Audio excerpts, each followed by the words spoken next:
Hello दोस्तों, आज की कहानी है तुम बेटी नहीं बहू हो।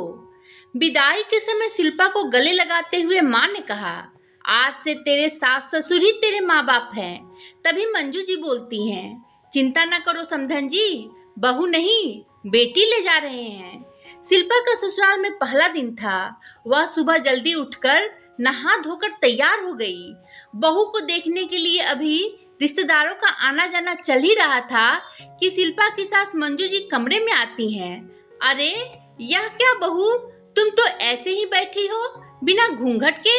नई नई शादी हुई है, सबको ऐसे ही मुंह दिखाती फिरोगी क्या?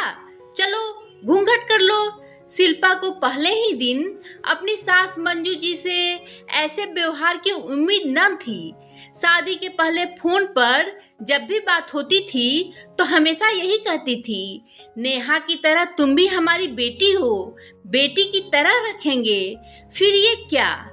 शिल्पा ने सोचा, शायद अभी रिश्तेदारों का आना जाना है इसलिए ऐसा कह रही हूँ। शिल्पा ने उनकी बातों को दिल से नहीं लगाया और लंबा घूंघट करके बैठ गई। मेहमानों के जाने के बाद भी मंजू जी हमेशा शिल्पा को ससुर जी के सामने भी घूंघट करने के लिए टोकती रहती। एक दिन मंजू जी और शिल्पा साथ में खाना खा रही थी। शिल्पा को रोटी चाहिए थी, घर में कोई और था भी नहीं, तो शिल्पा ने सोचा खुद ही रोटी उठा ले। शिल्पा ने जैसे ही हाथ बढ़ाया, मंजू जी जोर से चिल्लाई, अरे पूरे रोटियों को जूठी कर दोगी क्या? बहुओं का जूठा छुआ ससुर जी नहीं खाते, तुम्हें नहीं पता क्या? मंजू जी की आवाज में इतना तीखापन था कि बेचारी शिल्पा की भूख ही मर गई। मंजू जी हमेशा किसी न किसी बात पर शिल्पा को टोकती रहती थी, बहू ये मत करो, बहू वो मत करो। शिल्पा हमेशा सोचती कि अब मैं और नहीं सुन सकती, लेकिन परिवार में शांति बनाए रखने के लिए वो कभी मंजू जी को पलटकर जवाब नहीं देती। हमेशा हंसमुख और चंचल रहने वाली शिल्पा गुमसुम रहने लगी। ससुराल में उसे घुटन सी होने लगी। शिल्पा के मायके से जब भी कोई मिलने आता, मंजू जी सबसे यही बोलती फिरती कि शिल्पा तो हमारी बेटी है और हम उसके माँ बाप बिल्कुल बेटी की तरह रखते हैं। एक दिन शिल्पा और उसकी ननद नेहा किसी बात को लेकर जोर जोर से हंस रही थी।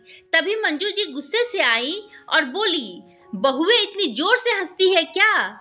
पड़ोसी सोच रहे होंगे इनकी बहू तो जोर जोर से हंसती है, जोर जोर से बोलती है।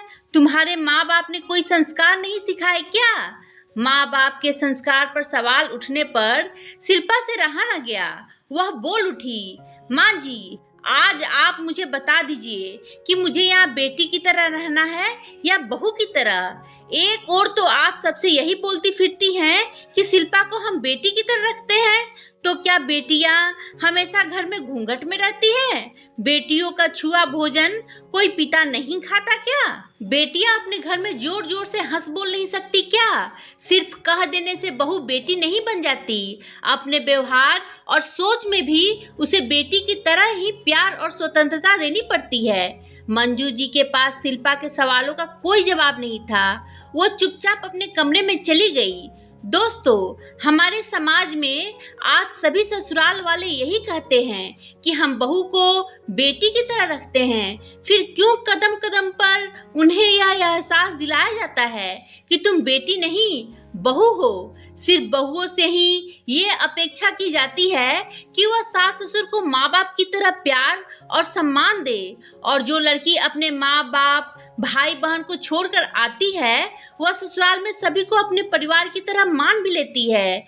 पर क्या ससुराल में उसे बेटी की तरह माना जाता है? उसे बेटी की तरह पहनने, ओढ़ने, घूमने फिरने, हंसने बोलने की आज़ादी दी जाती है? दोस्तों, अपने विचार कमेंट कर बताएं।